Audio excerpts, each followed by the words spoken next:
with us. Oh, thank you, Coco, for recording. So Doctora Rosa is a Peruvian chemist, chemical biologist, National Geographic explorer, and United Nations Harmony with Nature scientist working across the UK and Peru. Doctora Rosa leads Amazon Research International, which is based in Peru, in Iquitos, spearheading exploration, conservation, and biodiversity initiatives to protect Amazonian ecosystems and indigenous knowledge. She also shares her expertise as a keynote speaker, consultant, and TV presenter, delivering talks, workshops, and storytelling experiences on sustainability, leadership, and nature exploration, drawing from lessons learned in the rainforest and beyond. So, Doctora Rosa, do you want to add anything else that I missed? That was very kind. Appreciate it. Yeah. So yeah, tell us a little bit about the book. How's it, I know that it's kind of recently, released, and so I think people are still excited to get it, when they can. But yeah, do you want to just start off by kind of giving folks an overview of, what led you to the book and, what that process was like for you? Yeah, absolutely. Yeah, it's coming. I have it right here with me. It's launched. A Kindle and audio are available worldwide right now, which is quite exciting. Physically, this hardcover is across bookshops in the UK, New Zealand, and Australia.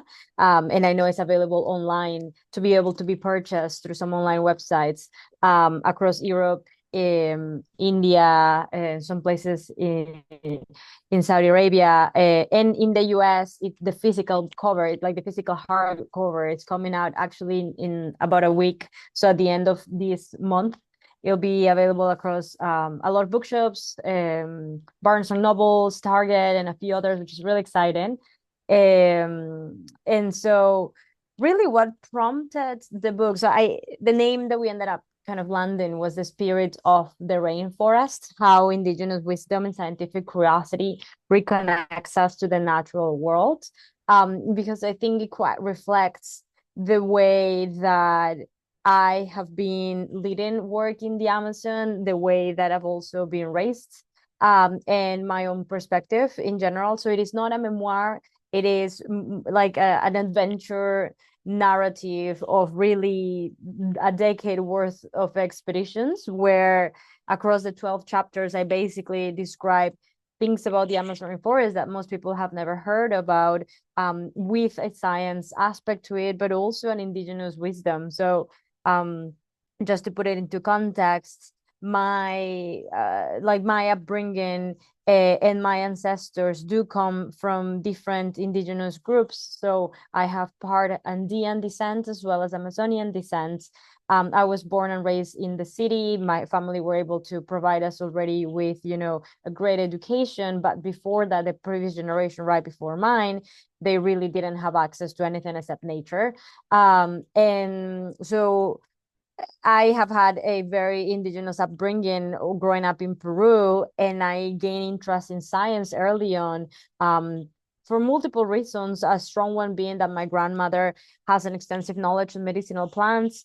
She's a healer that's still alive today. And so that was always kind of gave me so much interest to learn about the natural world. But also, I, eventually pursued my degrees in the US. So I got such a strong Western education. And I think it's just been that looking at uniting those two quote unquote very different worlds, the indigenous and the modern science, but in a way recognizing that they have so much in common and so much to learn from one another. That is kind of what prompted the book. Um, and I basically kind of describe different experiences, flora and fauna in each chapter. So, for example, part of my PhD work was on a boiling river that most people have never heard of. Absolutely, I'm happy to dive into the absolutely surreal space in the central Amazon. So I describe it, some of the crazy things that happened there, with including some injuries with some of our team members, that everything ended up being okay.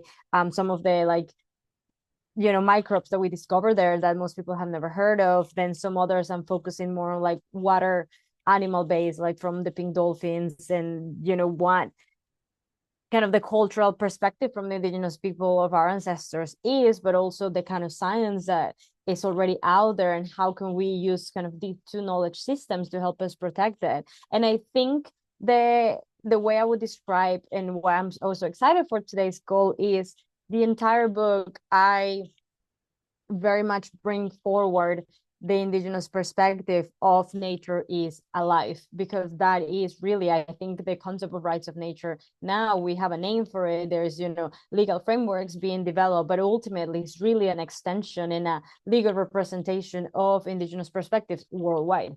Of course, in the Amazon rainforest, but across the different groups from North America to Europe to Australia and other places. Indigenous communities will describe nature as living entity that has a spirit, and then extend the views from that. But I think that is ultimately what I really was my focus on showcasing with this book, and how, the exploration of nature and the science work and all the other work that can happen can go through that lens as well. Like, it doesn't have to be removed just because it may not have a scientific methodology or terminology within the Western academia. And I think that comes from, uniting the indigenous perspective. So if you guys have ever read Braiding Sweetgrass from Robin, it's an incredible book, and I think that was definitely a big inspiration of that.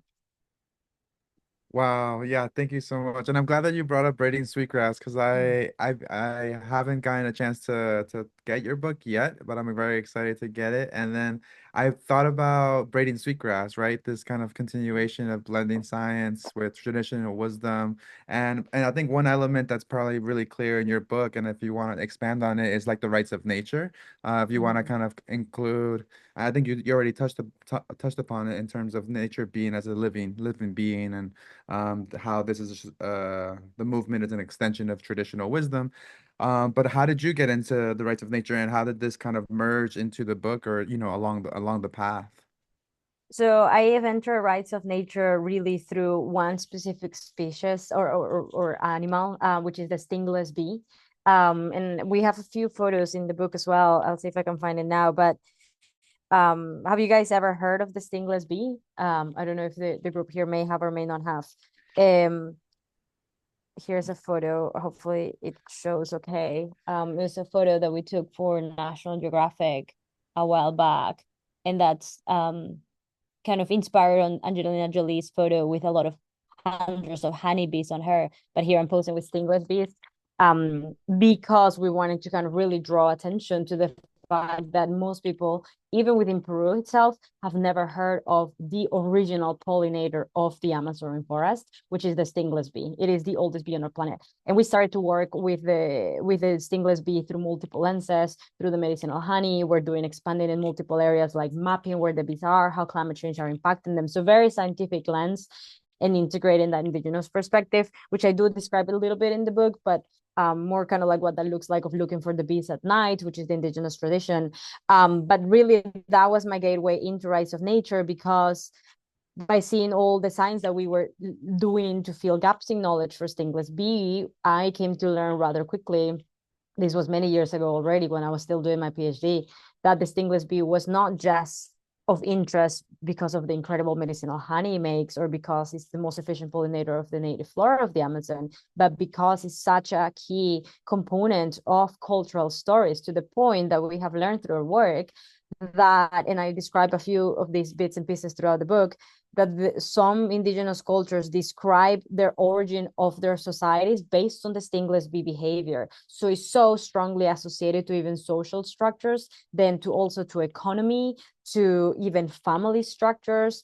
So we saw it as such a keystone, really species for ecology and indigenous culture and medicine, that we wanted to be able to do more, to be able to protect it, and to bring forward a system that would elevate it to what it is in the Amazon, which is, it's this holistic life form that is keeping everything alive, from the trees, the flowers, to the stories, to family structures, community structures. And so we saw, when I learned rights of nature, I'm so glad Callie joined, because it was through her that I actually came to learn about, there was already this, framework and movement in place that was extending indigenous worldviews, but into a legal system that then can gain recognition, within national, international systems, and can be spoken in a language that the rest of the world can understand, whether or not they are sharing an indigenous perspective too. And so I thought that that was really so powerful, because now we need to be able to speak multiple languages. And I don't mean just by actual, English and Spanish or so, but we need to be able to communicate across different audiences to actually bring about change. If we just stay in one corner, we just don't do justice to what, how we need to be protecting our planet. And so that is how I came to Rights of Nature. And so in the book, I think it's chapter 5 that I talk about stingless bees. You see it a lot of kind of what I'm mentioning, but through such a subtle way of just more of a story. The first time that I interacted with bees all over my face, and kind of like the stigma or like the fears that kind of arise, like a very humanistic perspective, and also what they mean to the local people, and that just kind of inherent relationship that there is, that you don't even need to necessarily label it, but you just are feeling it and you're living it, and that's how you are respecting it and acting around it. And I think that is how I see the whole structure of the book, really, or all the species, that flora, fauna, or stories that we integrate. It's just such a seamless view that nature is living, and that you are learning and is reciprocating, and if you are acting this way, it is responding this way. And then to me, that is how I see Rights of Nature, and what our work aims to also kind of elevate. Wow, so much in there. Thank you. Thank you for sharing. For folks on the call, I had the privilege and honor of connecting with the Amazon Research International. So I think that was that photo at Heriberto's place. Yeah. Yes. So I was there. I was there for a couple of days thanks to Rosa's kind of beautiful connections. And yeah, I would share from my experience too that like having bees fly all over in front of me, and that fear was very real. And Eddie Berto's like, oh no, no, it's fine, it's fine. And I'm like, I don't know. This seems kind of risky. But yeah, I kind of, as you were talking, I think if you could name the indigenous groups that like has helped you kind of connect Yeah. the tradition and the cosmovisions of the stingless bees, as well as if you want to share any kind of sciencey part of the book, because I feel like the Rights of Nature movement, at least from the Youth Hub and the things that I experienced, a lot of like talk about legal movements and also kind of galvanizing participation and interest and stuff. But like, what does it look like? What does the science look like, and how did the science of stingless bees support like this movement, or how does it support the Rights of Nature movement? Yeah, I'm so glad you experienced that, because I feel like, again, most of the people worldwide has grown up hearing just about a bee will sting you, run away from the bee. And so of course the bee species we selected for that photo, that's also in the book, which is what I mostly describe on the chapter 5 as well, that is dedicated to stingless bees, looks similar to honeybees. And we did that on purpose, because there's other kinds that look completely different. They can look as tiny as ants, and they actually, their entire bodies are black, so you can confuse them by ants. There are some that are even smaller than ants, that can be down to 2 millimeters, so like really teeny tiny. They can even enter your eyes. They're known as the eye leakers. There's some that are bigger than the biggest bumblebee you can see, so it varies so widely. But the zoom in, of course, sounds very similar, and still they can fly with really a lot of intent. So there's like that mechanical power that they can still have. And I will share just a few brief stories that we been uncovering and kind of been complete. And actually, we just kind of completed more with our latest trip that I just came back with from a few days ago. Um, we had her. So, for example, we're primarily working with two indigenous groups, but we have a few more that are joining us in the stingless bee, like Rights of Nature movement. So we've been working with the Kukama people, the Kukama of the north of the Peruvian Amazon, as well as the Ashaninka. And I do describe the work with bees with them, but also in a few other different species throughout the book, and different experiences that I've had with them that they wanted me to share as well. So this is, making sure we are kind of elevating the voices that want to be elevated. And there are a few others that are joining, like the Haragboots and Eseje, and even the Wahum. But I'll describe primarily the first two. And the Ashaninka have a particular story of creation that we've actually been gathering over 2 years, I feel like, because the different parts of the story emerge with different parts of conversation and different people. But bottom line is for the and I described this, I think, at the beginning of the book as kind of like the story of creation, of how they view the world.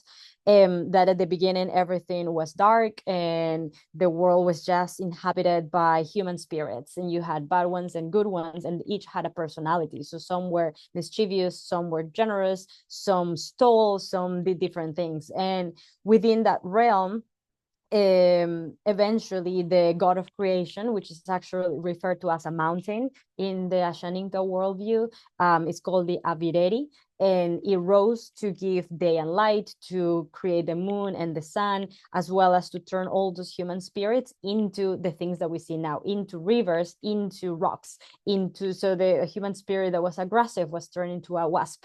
The human spirit that was the best, like one throwing arrows, was turned into the bullet ants because of how much it hurts. The one that, you know, was very generous and uplifting was turned into the hummingbird.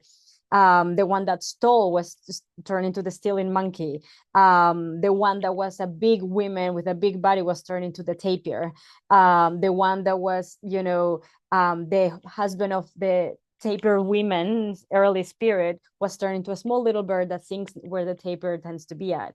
In terms of stingless bees, I think has been one of the most fascinating ones, because the story goes that there was this women spirit that had daughters and sons. And all the daughters, as is the tradition in the Amazonian culture up to now still, women in the families make masato. I don't know if you guys have ever had the chance to try ketsa. I don't know if they don't prepare them much in the Kukama culture anymore, but it's a drink that is made with yuca, and basically the women chew the yuca and then spit it out. So the amylase, the enzymes in their mouths, act like yeast to help ferment it so that then it can be consumed. Some can be non-alcoholic and some can be a bit more alcoholic, but it's really like it called chicha as well. Thank you. Yeah. So it's such a key component of nutrition, like basically the replacement of water in many communities that I have even visited that don't have access necessarily to drinking water, but also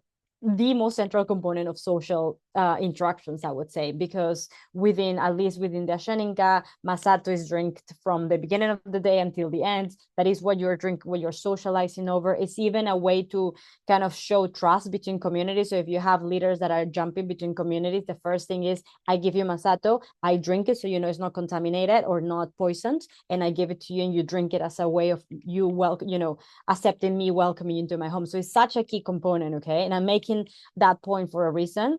So, and it also, the taste varies differently depending of the communities.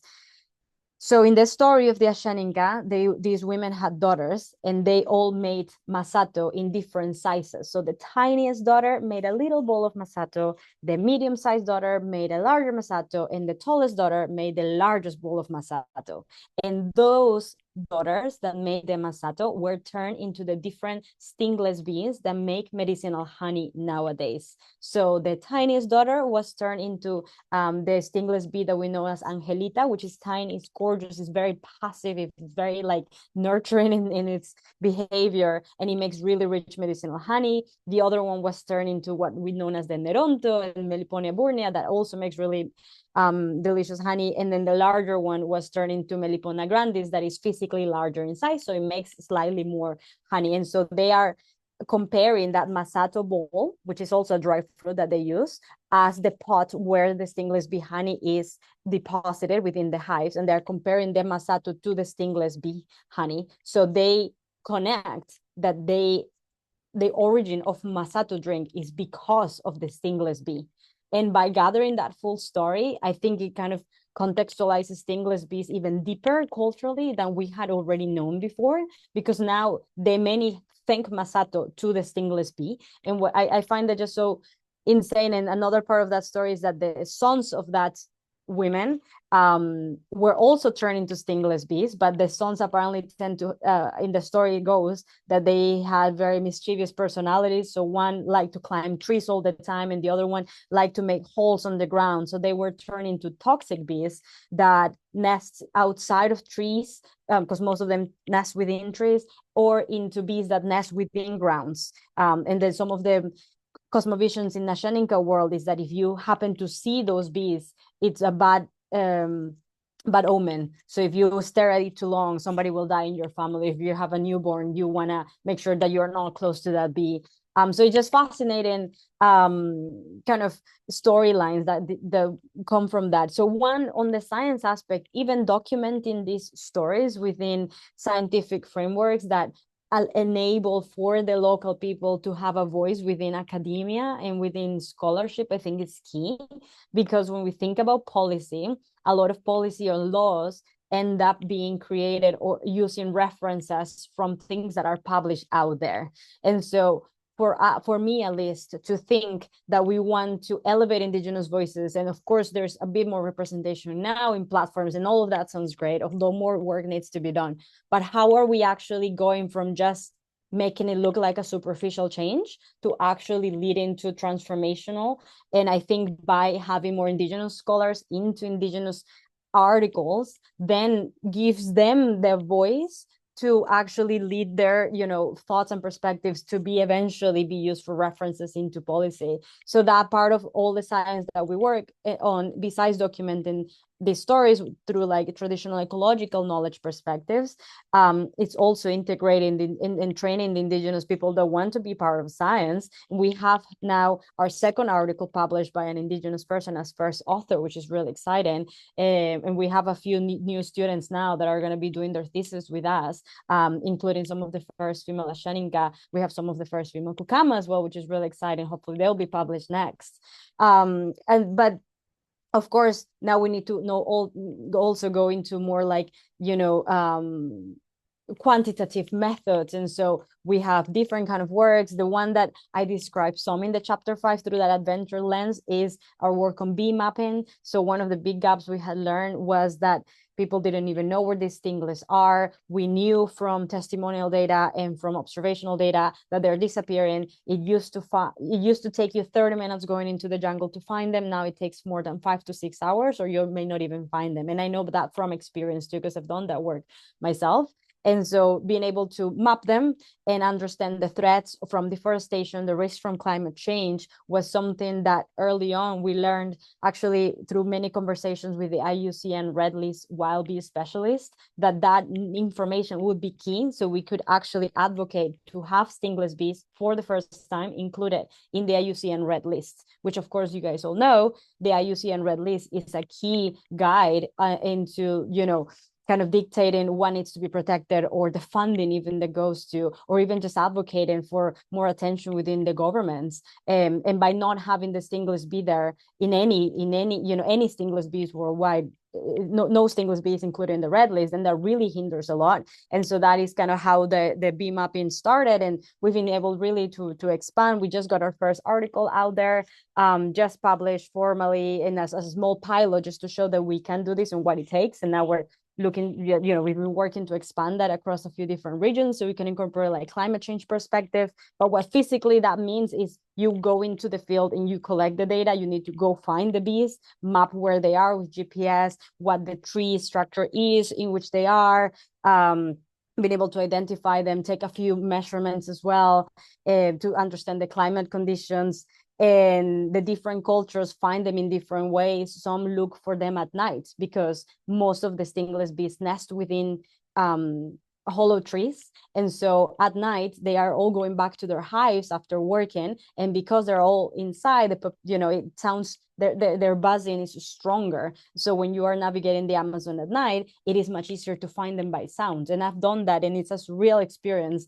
And I've also been able to do it with both cultures. The Kukama and the Ashanin can adapt the methods to match what they need. In the Ashaninka, I've noticed that it's really actually easy for them to find them by day. And that is really, I've been with them when they have found them, like totally genuinely. And I don't know how they say it, because even when they point at it, you don't, like, it takes a few minutes for our eyes, like, that are not living there, to get adapted to even see the little entry into the tree that they're looking at. Absolutely insane.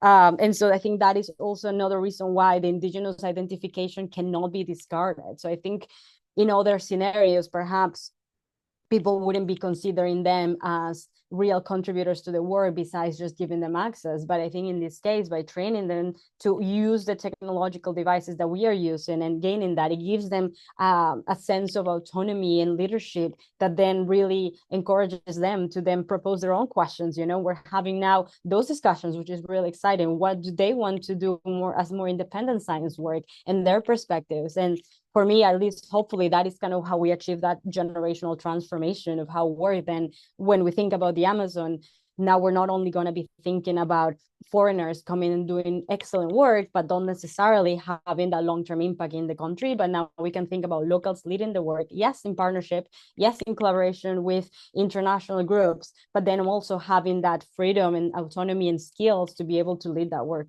themselves. Wow. Yes.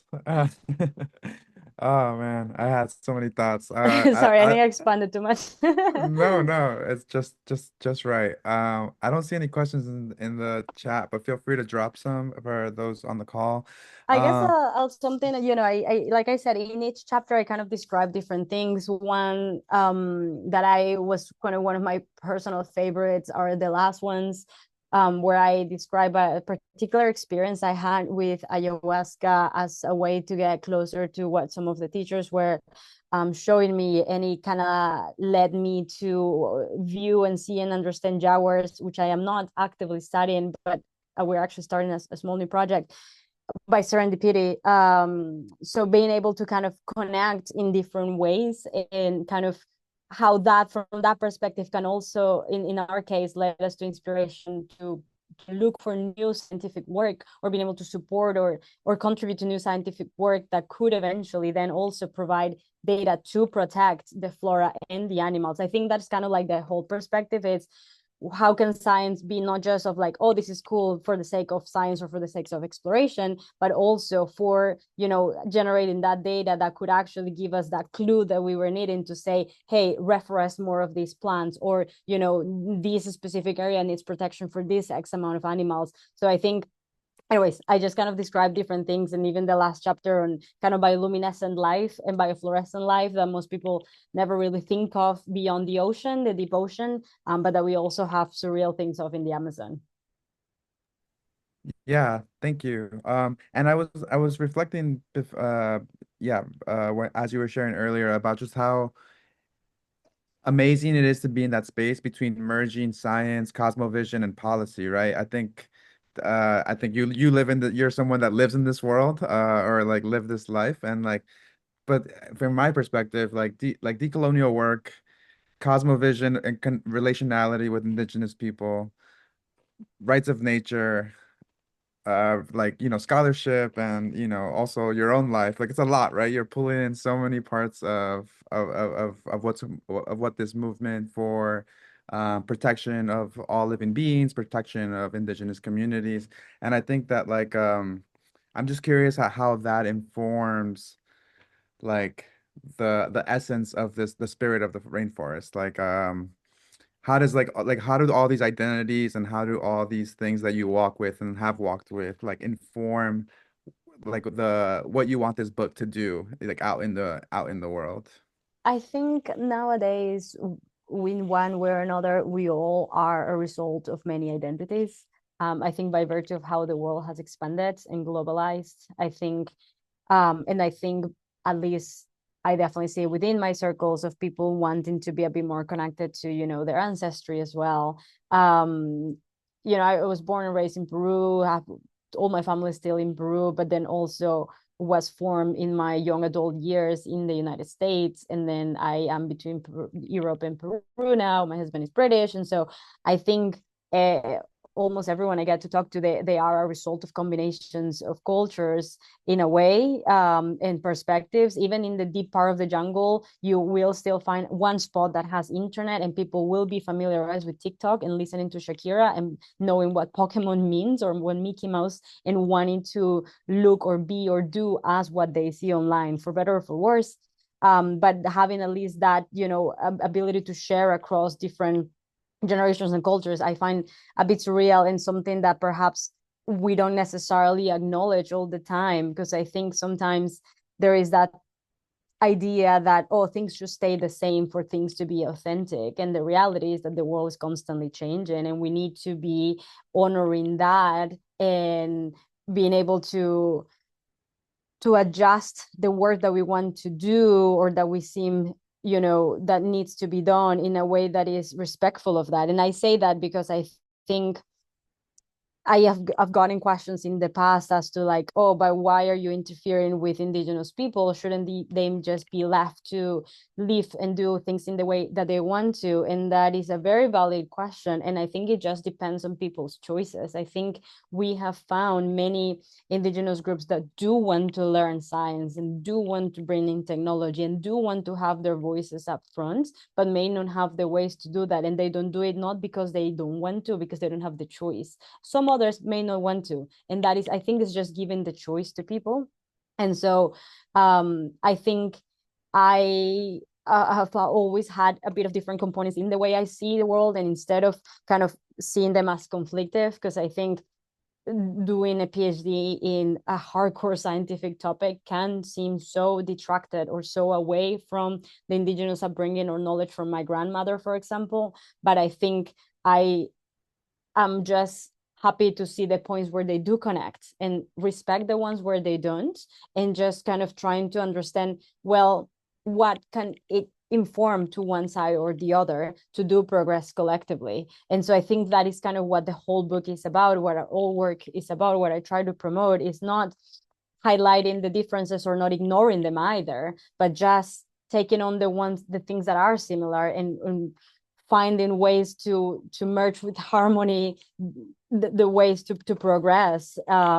So I think I would also say that with the pace of everything developing with technology and AI, and I am a big user of technology myself. I see all the positive things, but I think it is also really real to understand the many challenges that comes with, in terms of even anxiety levels, or even awareness about where we are, or presence. And that's something that I myself have always had to be very mindful of, being in busy cities, and kind of going around. And I think sometimes just reconnecting a little bit to that child mentality of how we view nature, how we are very playful of nature, or how we can just focus on details and beauty. And I think that is also kind of what I was hoping to do with the book, to just bring through the lens of something as exotic or distant or of interest that is the Amazon forest to many, that it holds this space of like mystical, through the idea of pink dolphins, or like the largest freshwater fish in the world that weighs up to 300 kilograms, or bees that cannot sting you but that you can only find at night. I think through many different lenses it appeals to different interests that people may have, but ultimately I think it's just seeing that there is a femininity in which we can approach nature that I think comes with a nurturing perspective as well, that many indigenous or all the indigenous groups that I work with have. And it's that appreciation of just the beauty that I'm hoping that, although it is a remote place for most, that it just kind of brings back that wonder, that sense of wonder for you when you are walking, or even me when I'm traveling, or being the times that I'm staying in Europe. Even if I'm not, yes, in the middle of the forest, I can still just not feel so disconnected by being able to focus and remember that wonder is everywhere. And I think that is a big component of what's missing in our leadership and what's missing in our audiences and just citizens worldwide. There's so much hopelessness, there's so many bad news, and it is just leading to inaction and to suppression of us wanting to do anything because we're doomed already, and that is not the attitude. And I think it's time, and many are definitely trying to change that, because clearly the narrative hasn't worked. So should we try something else? Should we try to focus on positive and joy, and just remembering to have fun? Because when we have fun, we learn 40x times faster than when we're not. When we're having fun, we make connections that are virtually impossible to make otherwise. And so I think it's just remembering that aspect too that I hope to bring with the book. Yes, I love that. I love that the book is, one of its purposes is to bring a lot more wonder into people's lives, through the spirit of the rainforest. We have a cat question here. I'll ask it now, just kind of so it can be kind of like rotating. What do you see the next steps to utilize rights of nature and other legal frameworks to create better protections for stingless bees, their habitats, and the native communities? So with our science and with all the work that we've been doing in the last few years, our first kind of line of action was to advocate for the change of a previous law, which led to the creation of a new law that just got approved end of last year, beginning of this year, that for the first time kind of recognizes stingless bees as the native species, grants them protection as well as promotion and the need to regenerate them as well as their ecosystems. So we're already seeing a transformational change within Peru. It has led to now from the Minister of Environment for the first time to include stingless bees in the National Pollinator Management Plan, which it's in development right now. And it's also led to the first round of public funding for national parks to start working with stingless bees, which is incredible. So there's 6 new national parks that I'm not even directly connected with that are now being able to, boost the population of stingless bees, which is incredible. So the next step for us is we have been working for the last few years already on the Rights of Nature Declaration for stingless bees and their ecosystems, which I understand would be the first one worldwide that it's not only about bees, but I think maybe even about insects, definitely about bees. And I think the fact that it focuses on stingless bees, I think is such a great ambassador for wild bees worldwide. So I'm really excited for that. Actually, part of our recent trip was to kind of finalize some of the terminologies and the details with the different leadership. We're continuing to do that with a very bottom-up approach, which is to ensure we get everyone's perspective, not just the leadership in big meetings, but even the women that is taking care of the stingless beehives when the husband is going away, because they may not necessarily in certain cultures speak up in a big group, but they will if you stay around and chat with them. And in my case, I'm a female, so then that's a big component of what we do too. So we've been working actively on that. We're looking to launch it this year, which we're really excited for. We've already made progress to be able to start getting it as our first step recognized by the local municipality, so that we can ensure that it has all the support legally that it can, as well as acceptance from the local regions. We're also working with our law center on biocultural protocol that includes stingless bees and includes even a fair trade kind of guidance, which is something that the communities definitely have asked, because you cannot have conservation without economy for the local people. And so guidelines to ensure that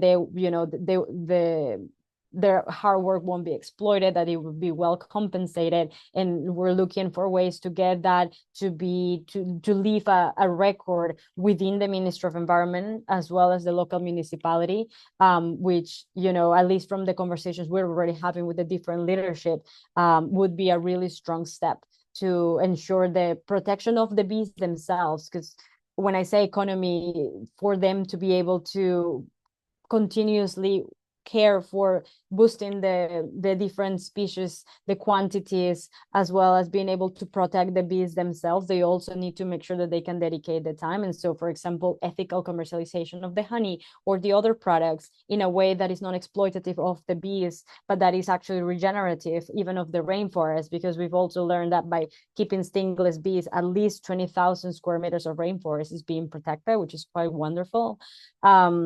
So yeah, those are our next kind of 2 lines of action where we've been working with, like I said, for a while. There's been a lot of capacity building involved, like, ongoing. And so we look forward to see what, it's going to lead to in Peru, and then making it available so that any other country that wants to implement it or adapt it for their own frameworks, we already, just from that B law in Peru, we're already getting contact messages from at least 5 countries in South America and Latin America as to like, oh, we would like to have a national law for stingless bees too. And we're just, as best as our capacities to share anything that is available to us so that they can start working on that too. Wow. Yeah. So I just love how immersed you are in the work. It's beautiful. And that last point, actually you made me think about, or it's almost like if you read my mind. I was curious if you have explored. So if the stingless bees were to get protection through Peru, right, or what is known as Peru, how would that work for protection? Do they migrate beyond the Peru state? And therefore, yeah, like because I know that GARN has a Amazon declaration, and so this is kind of like a big thing that I think about is like, okay, if we unify, by t all across territories, I think protections of a stingless species should exist also beyond territories, Yes. right? But have you run into any issues, or is there anything you want to just say about that? Like, what I guess like what those next steps are for protections of living beings or non-human living beings outside of one state or one nation. Yeah, I mean, I agree. Bees know no boundaries, right? That was actually one of the main issues when the honeybee, the stinging bee from Europe and Africa, was first brought into South America. They expanded and they've become an invasive species because they know no boundaries. They were brought first in by the first Spanish explorers in the early 1600s. And of course, they adapted really quickly and have expanded. And some areas, actually, the one that I was just visiting, some people have an actual, very active, real problem with them because they're displacing all their stingless bees and they endanger their children. And so I do think the multi-regional approach is absolutely necessary in all the ends about any work with stingless bees, because stingless bees are found throughout the Amazon, not just in Peru. In Peru, we have found a high diversity. So of the about 500 unique species worldwide, we have found that almost half are in the Peruvian North Amazon alone, and we believe more would be in the central and south. We actually, in the last trip, we think we may have found a new species too, to be confirmed. But they are found in Colombia, in Brazil, Ecuador, even the Bolivian Amazon. We have our first project this year to be able to bring some support to Bolivian semi-nomad women that are close to the border with the Peruvian Amazon. So as our first kind of attempt to look at how to scale this work, they've already been doing some progress on their end and forming, the legal kind of structures so that they can be leading the work locally, which that would be the goal. And we are in discussions with some groups in the border with Colombia and Brazil to be able to bring forward something similar. I think what it's also important for us is that it's not done just at a superficial level where it's just this is the declaration without any structure in place, because I could imagine each country is going to have their own set of challenges and their own set of needs. And in Peru, we've been able, I think, to develop what we have tailored to what we've been seeing, that is, or we've been told of what is being needed, and understanding how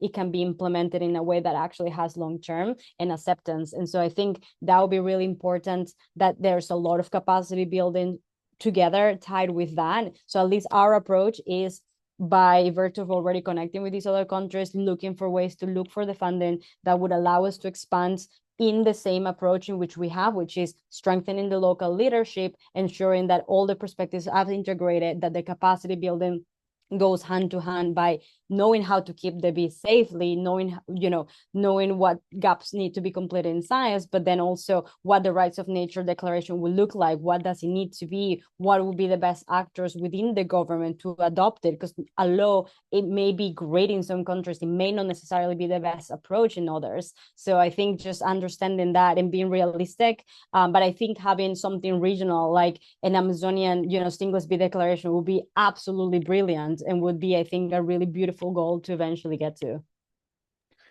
Wow, that sounds amazing. An Amazonian, stingless bee protection. I love that. Yeah, I'm glad that Rafa's on the call. She's hearing all this good stuff. So Callie has a question. Do you know what the specific rights of stingless bees are, in addition to the general rights of nature that the team is considering including in the declaration? For example, I know this for sea turtles in Panama, we turn their major threats backed by science into their specific rights for protections. Yeah, no, that's exactly it. It's backed by science. So we now have, the scientific proof that deforestation is leading to risk of bee decline, as well as illegal trafficking. We even have list of the trees, at least for one region.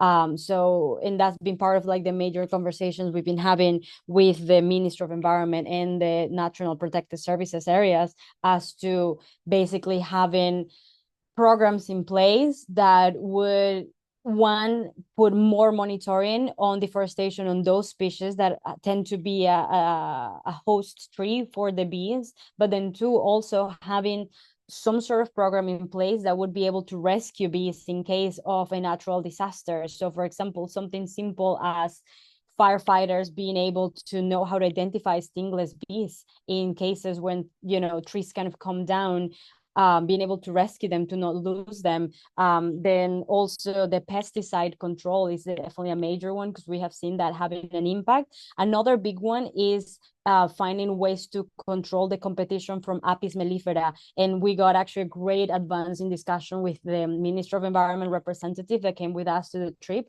which was the main solution they are finding so far to be able to match what the declaration will ask on that perspective is to say natural protected areas within Peru by law are meant to protect native species. So by now the law recognizes stingless bees as the native bee, then they're looking to include within the pollinator management plan, which would be legally like a mandate, to have within the national parks only stingless bees kept and protected, and anybody that is raising stinging honeybees that are not from Peru be done only in buffer zones or outside and within a specific distance from the border of the reserve based on the distance in which these bees travel. So I think that will be an incredible, already like very tangible way that could address that specific threats besides, you know, the other ones.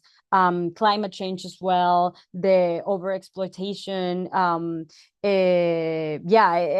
think the many multiple ones that we are including are backed by what we've already been doing in science or what we've been able to gather information. I think the cultural perspective has also been a really strong one, and recognizing that many, like I described the story of the Masato, but there's a few others that are, you know, to the local people are thanks to the bees. So I think recognizing them as these holders of cultural knowledge, so then that people that are working on the bees have more possibilities of support, not just necessarily through the environmental side, but even from the cultural side too. Yeah, wow. I mean, I'm like lots of light bulbs are going off in my head. So so thank you for everything you're sharing. And just maybe to come like are the bees getting any additional rights apart from the ones like the general rights of nature? I think thinking back So we are asking for multiple.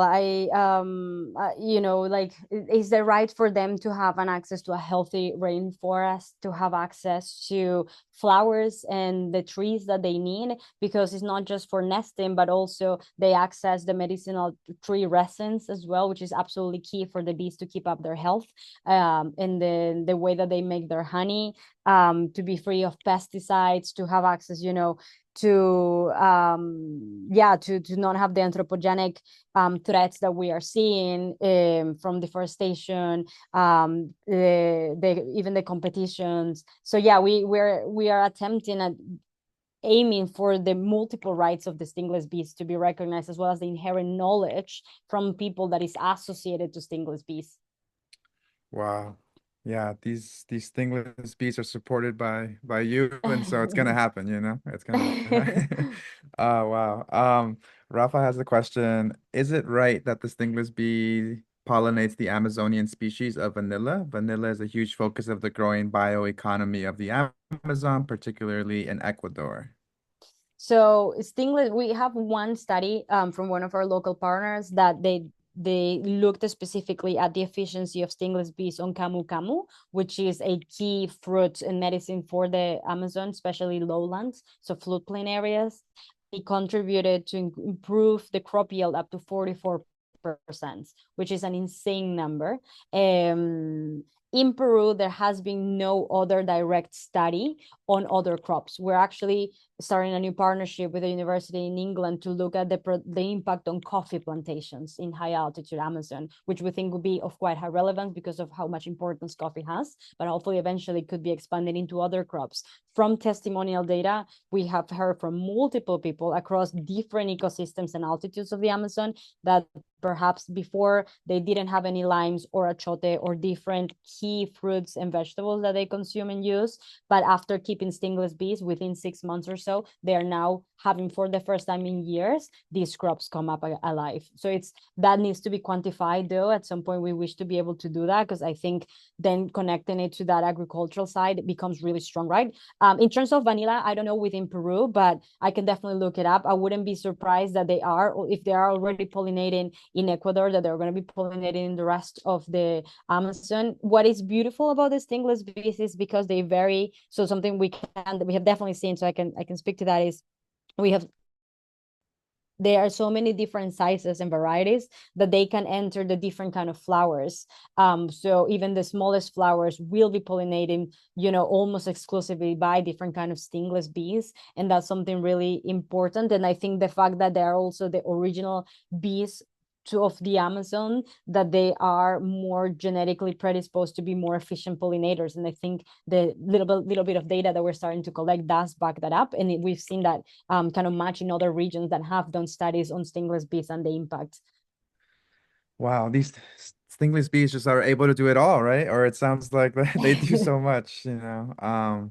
And now it's making me think about, okay, so if we have youth listening and are interested and are motivated and inspired by the story of the stingless bees, or maybe a local non-human living being where they live or where they're based, how would what would your suggestions or your kind of guidance be on getting involved and like starting that journey, right, to protecting, either supporting the stingless bees or support, or raising awareness about another important species? I think there are so many things in our planet that I think we need to find what makes sense to each, whether that is local or non-local. Like, I have seen incredible examples of youth mobilizing tangible change. Like, there was a school that we worked with in Idaho a few years ago that we were doing what was meant to only be a 1 to 2 day activity for them to go visit the Yellowstone boiling rivers, because they had a connection to my work in boiling rivers in Peru previously, and being able to kind of look at an ecosystem from an interdisciplinary lens. That was meant to end there. The kids were so, and this is 10 to 12 years old, they were so engaged to kind of take it farther that they decided to recreate the whole thing, but across one semester in their local river, which was 5-10 minute walk from their school. So that was the next step. They basically ended up generating like mini podcasts that they shared on YouTube about all the botany they had learned, all the fish they had learned, all the different like lenses, the geology and etc. about the river. And they had acquired that knowledge by doing research, but also by talking to professionals, which was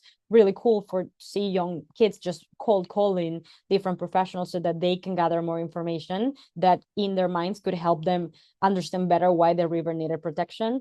And once they saw all of that and they kept visiting the river and seeing that people kept throwing plastic bottles, they decided to go one step farther, and a smaller group of them got organized to go to the local city council to ask to put signages along the river with QR codes that would take people to listen to their mini podcasts so that they can have more awareness to not contaminate the river. Not only were they successful in getting that permission to put the signages, but they also got funding to put the signages. And if you go now to the Teton River in Idaho, you find those signages. So I think that already just shows you don't necessarily need to start with much, and you can start wherever you are, regardless of your age or position or even background or knowledge. Like, I am not coming from a legal background, I'm coming from a pure scientific perspective, but you see incredible people mobilizing change for rights of nature worldwide that may not necessarily come from a science background, but are coming from a different one. I think ultimately it's just knowing where your strengths lie, where your needs are,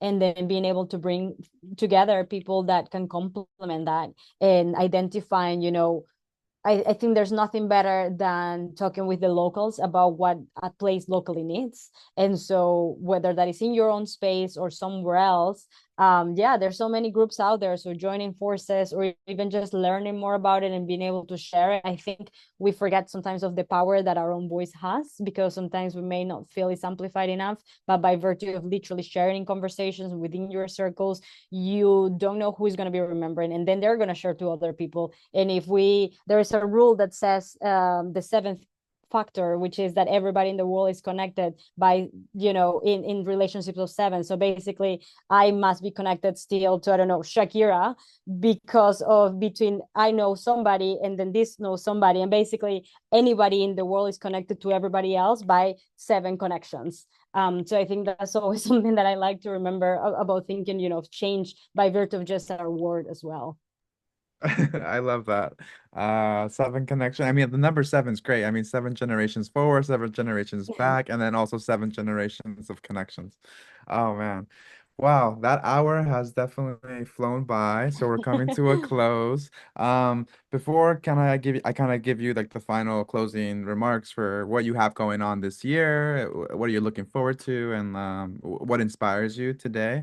Where can people find? I think you dropped your website and the book or someone did. Someone, the Spirit of, yeah, it's available worldwide on audio and Kindle, right? And then it's gonna be available in bookstores later this summer.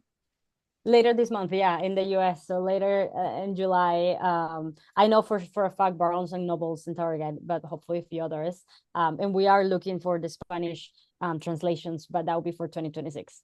Okay, Spanish translations coming 2026. That's great. And so yeah, if you want to close with like what else you have going this year, what you're looking forward to, and also what inspires you, because I mean, you've inspired us, but what inspires you, to do this work and Thank you. stay involved, yeah.